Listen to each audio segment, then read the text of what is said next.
Hello नमस्कार साथियों अगर आप भी राजस्थान में होने वाले पंच और सरपंच पद के लिए चुनाव लड़ना चाहते हैं तो अब आपको कुछ आवश्यक दस्तावेज तैयार करवाने होंगे। अगर आपने ये 15 दस्तावेज तैयार नहीं करवाए और आप इन 15 दस्तावेजों में से किसी एक भी दस्तावेज को भूल गए तो आपका पर्चा खारिज हो जाएगा। जी हाँ साथियों, अगर आप राजस्थान में होने वाले पंच या सरपंच पद किसी भी पद के लिए चुनाव लड़ना चाहते हैं, आपका सपना है कि आप पंच और सरपंच का चुनाव लड़ करके अपने गांव का विकास करेंगे, तो दोस्तों गांव का विकास करने से पहले आपको पंच और सरपंच पद के लिए अपना नामांकन पत्र दाखिल करना होगा।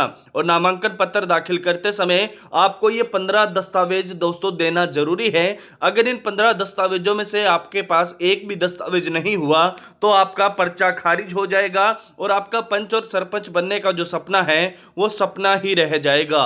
उसके बाद ना तो आप अपने गांव का विकास कर सकेंगे और ना किसी पद पर आप रह सकेंगे। तो दोस्तों 15 जो आवश्यक दस्तावेज है उसकी चुनाव आयोग ने जो लिस्ट है वो जारी कर दी है।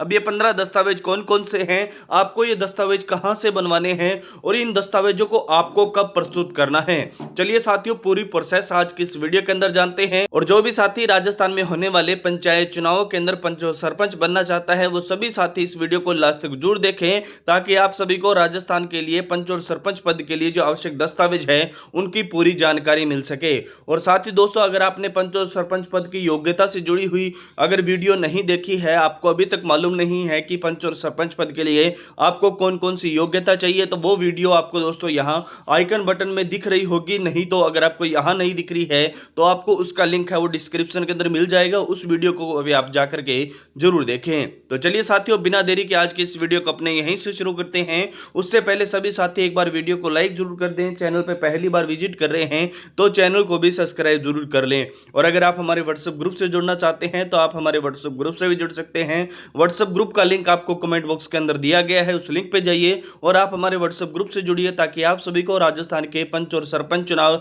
और निकाय चुनाव से जुड़ी हुई जो भी जानकारी है वो व्हाट्सएप ग्रुप के माध्यम से भी दी जा सके। तो चलिए साथियों अब आज की इस वीडियो को अपने यहीं से शुरू करते हैं और देखते हैं कि राजस्थान में होने वाले पंचायत चुनाव की जो आचार संहिता है वो कब लागू होगी।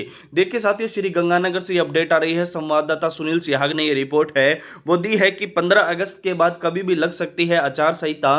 पंचायत निकाय चुनाव के लिए जिलों में पहुंचाई जा रही है ईवीएम, सभी जिलों में इसको लेकर के प्रभारी किए जा रहे हैं नियुक्त। जोधपुर से 3400 ईवीएम मशीन श्रीगंगानगर के लिए रवाना हो चुकी है। अगले 2 दिन में प्रदेश के सभी जिलों के अंदर जो ईवीएम है वो सरकार के द्वारा या चुनाव आयोग के द्वारा पहुंचा दी जाएगी। वहीं श्रीगंगानगर एडीएम सुभाष चौधरी ने जो प्रभारी नियुक्त है वो किए गए हैं और ईवीएम स्टोर रूम में सेफ्टी को लेकर के आवश्यक दिशा निर्देश है वो दिए गए हैं। जी हाँ दोस्तों 15 अगस्त से पहले कभी भी आपकी आचार संहिता है वो पूरे प्रदेश के अंदर लग सकती है और आपको 15 अगस्त से पहले पहले ये सभी दस्तावेज है वो तैयार करवा लेने हैं। क्योंकि दोस्तों आप जब भी कोई दस्तावेज तैयार करवाओगे तो कम से कम उसमें 5 से 6 दिन का समय है वो लगेगा। पहले राजस्थान के अंदर निकाय चुनाव होंगे और उसके बाद 23 सितंबर से राजस्थान के अंदर पंचायत चुनाव शुरू हो जाएंगे। तो आप साथियों क्या है 15 सितंबर से पहले पहले जो ये सभी दस्तावेज है वो तैयार करवा ले, ताकि आपको नामांकन पत्र दाखिल करते समय कोई भी दिक्कत ना आए। देखिए राजस्थान पंचायत चुनाव 2026 सरपंच पद के लिए और पंच पद के लिए 15 आवश्यक दस्तावेजों की जानकारी यहां है वो दी गई है। तो मेरी तरफ से सभी साथियों को एक बार नमस्कार, मेरा नाम है बलवंत वर्मा और आप अभी देख रहे हैं आपका अपना यूट्यूब चैनल इंडिया एग्जामपुर। साथियों अगर आप हमारे चैनल पर पहली बार विजिट कर रहे हैं तो आप वीडियो को लाइक करके चैनल को सब्सक्राइब जरूर कर दीजिएगा।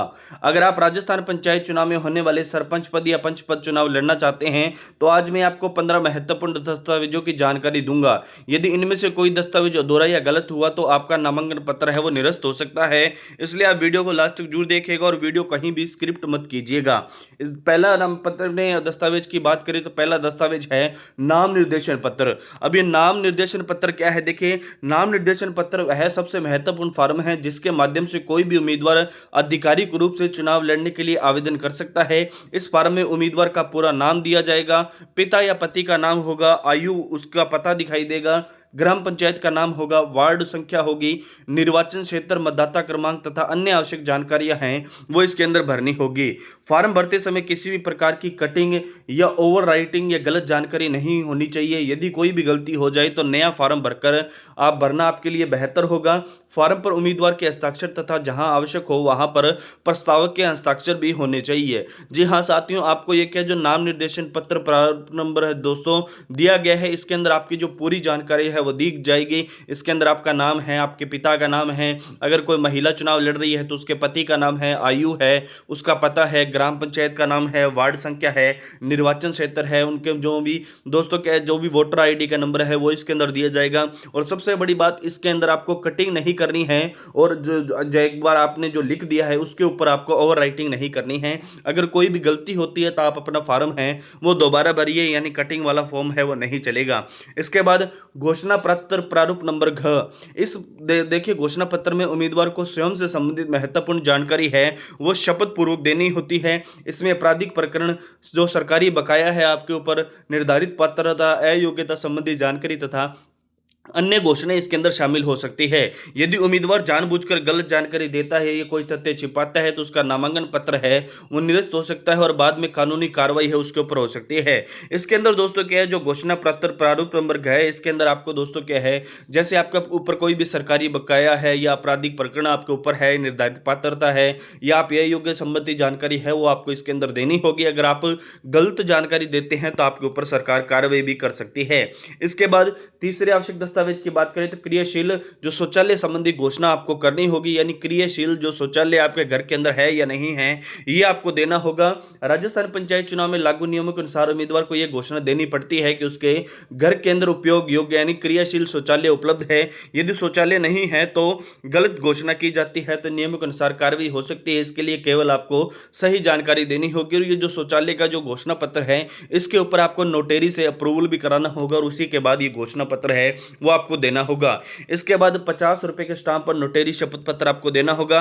सबसे महत्वपूर्ण दस्तावेजों में से एक है, इसमें उम्मीदवार को अपनी पूरी आर्थिक और व्यक्तिगत जानकारी देनी होती है। इसके अंदर सामान्य निम्न जानकारी शामिल होगी, जैसे चल संपत्ति, आपके पास नगद कितना है, बैलेंस जो बैंक बैलेंस है वो कितना है, वाहन कितने, आपके पास आभूषण कितने हैं। उसके बाद अचल संपत्ति की बात करें तो कृषि भूमि, मकान, प्लाट, दुकान, इसकी जानकारी आपको देनी होगी।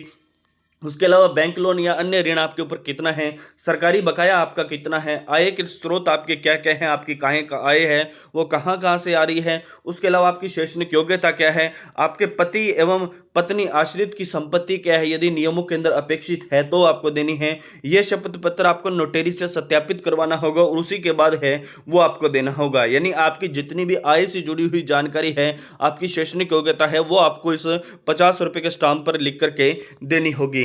इसके बाद पांचवें अपने दोस्तों क्या है दस्तावेज की बात करें तो पासपोर्ट साइज फोटो आपको देनी होगी। हाल ही में खिंचवाई गई स्पष्ट रंगीन फोटो लगानी होगी। फोटो धुंधली नहीं होनी चाहिए।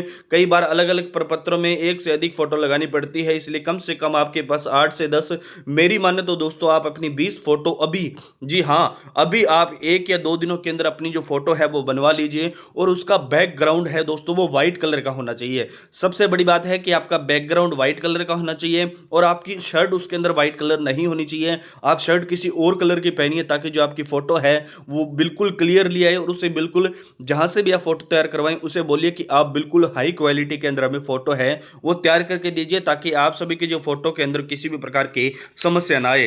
और इसके बाद मतदाता पहचान पत्र आपको देना होगा। यह आपकी पहचान तथा मतदाता होने का प्रमाण है। इसमें आपका नाम होगा, फोटो होगी, EPIC नंबर तथा आपका पता है वो अंकित होगा।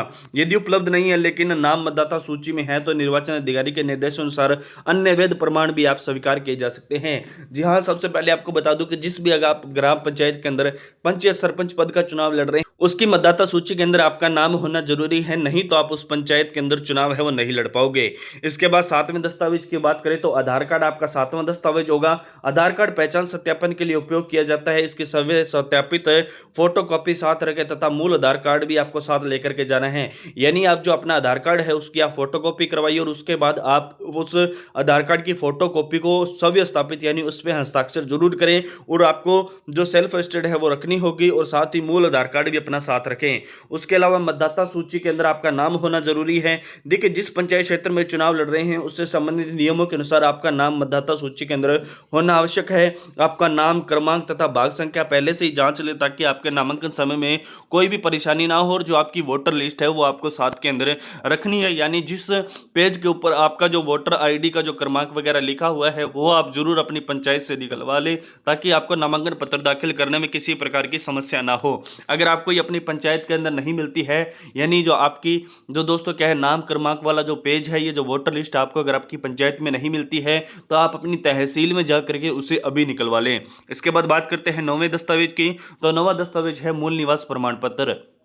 कुछ परिस्थितियों में निवास संबंधी प्रमाण पत्र है वो मांगा जा सकता है। यह प्रमाण पत्र बताता है कि आप राजस्थान के निवासी हैं, इसलिए इसकी फोटो प्रति पहले से ही तैयार रख ले। इसका ओरिजिनल जो है दोस्तों मूल प्रमाण निवास प्रमाण पत्र है वो भी आप अपने साथ रखें और आप अभी इसे बनवा लीजिए, क्योंकि इसे बनने के अंदर कम से कम 10 दिन का समय है वो लगेगा। अगर आपके पास मूल निवास नहीं है तो आप बनवा लीजिए। इसके बाद है दोस्तों जाति प्रमाण पत्र। अब जाति प्रमाण पत्र बनने में भी कम से कम 4 या 5 दिन का समय लगेगा, वो भी आप बनवा लीजिए। यदि सीट अनुसूचित जाति एससी की है तो आपको कास्ट सर्टिफिकेट देना होगा। अगर सीट आपकी अनुसूचित जनजाति एसटी की आती है तो भी आपको ये दोस्तों क्या है आपका एसटी का सर्टिफिकेट देना होगा। अन्य पिछड़ा वर्ग ओबीसी या जो अन्य आरक्षित वर्ग के लिए सीट अगर आरक्षित की जाती है तो भी आपको जो दोस्तों क्या है सर्टिफिकेट है वो देना होगा। तो सक्षम अधिकारी द्वारा जो वैध जाति प्रमाण पत्र है वो आपको लेकर के आना अनिवार्य होगा।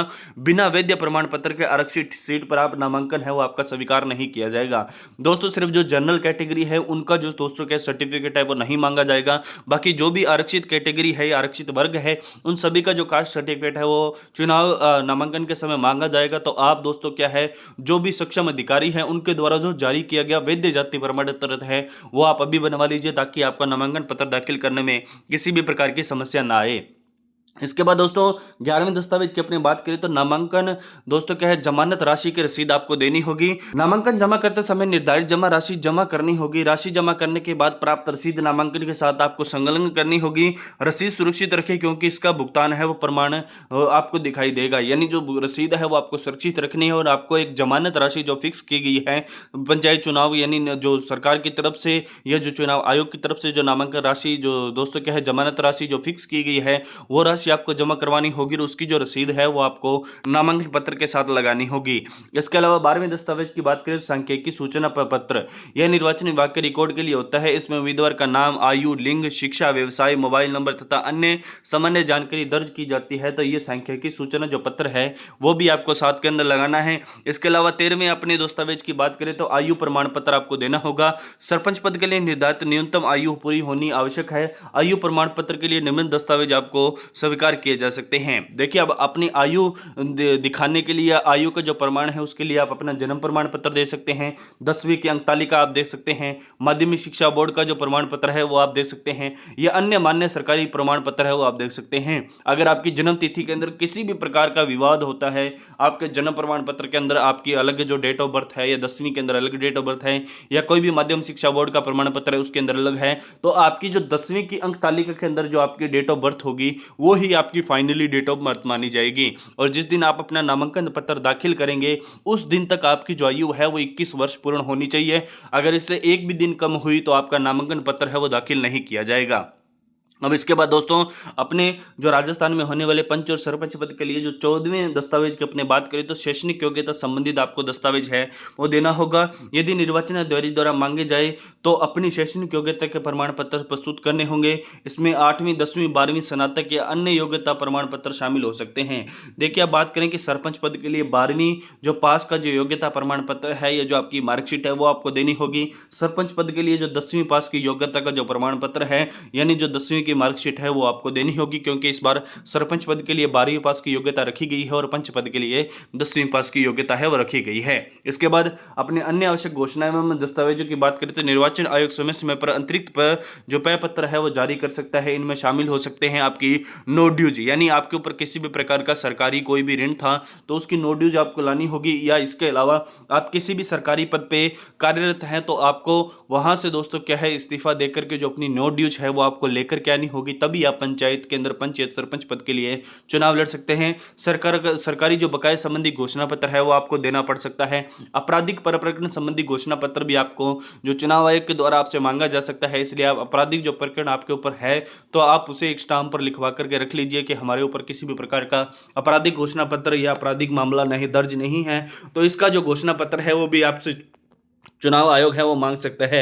अन्य शपथ पत्र भी आपसे मांगे जा सकते हैं, इसलिए नामांकन भरने से पहले जो रिटर्निंग अधिकारी आरओ से सभी नवीनतम प्रमाण पत्र है वो आवश्यक आप दोस्तों क्या है प्राप्त जरूर कर लें। बाकी आने वाले समय में राजस्थान पंचायत चुनाव से जुड़ी हुई जो भी अपडेट आएगी वो आपको हमारे चैनल पे मिल जाएगी, इसलिए राजस्थान के जो भी साथी हमारी इस वीडियो को देख रहे हैं वो सभी साथी एक बार वीडियो को लाइक जरूर कर दें। बाकी चैनल पर पहली बार विजिट कर रहे हैं तो आप चैनल को भी सब्सक्राइब जरूर कर लें। इसके अलावा महत्वपूर्ण आप सलाह की बात करें तो सभी दस्तावेजों को 3 से 4 स्वयं की जो सत्यापित सेल्फ प्रतिक्रिया है वो तैयार रखिए। जी हाँ, आपके पास जितने भी दस्तावेज है आप उन कम से कम उसकी 3 से 4 आप फोटोकॉपी करवा करके रखिए और उन सभी के ऊपर अपनी सिग्नेचर करके रखिए ताकि वो सेल्फ अटेस्टेड है वो मानी जाए। सभी मूल दस्तावेज भी आपको साथ लेकर के जाने, यानी आपको प्रतिलिपि यानी आप फोटोकॉपी करवा लेते हैं तो वो भी आपको लेकर के जानी, और जो मूल दस्तावेज है वो भी आपको साथ लेकर के जाने हैं। नामांकन अंतिम दिन के बजाय आप पहले ही जमा करें, यानी अगर नामांकन दिन के लिए आप अंतिम दिन का जो इंतजार है वो ना करें, आप जल्दी से जल्दी अपना नामांकन पत्र है वो दाखिल करें ताकि आपके नामांकन पत्र में किसी भी प्रकार की समस्या हो या कोई दस्तावेज की कमी हो तो वो आप जल्द से जल्द पूरी कर सकें। सभी फार्म आपको ध्यानपूर्वक पढ़ करके भरना है और उसके अंदर किसी भी प्रकार की गलती नहीं करनी है।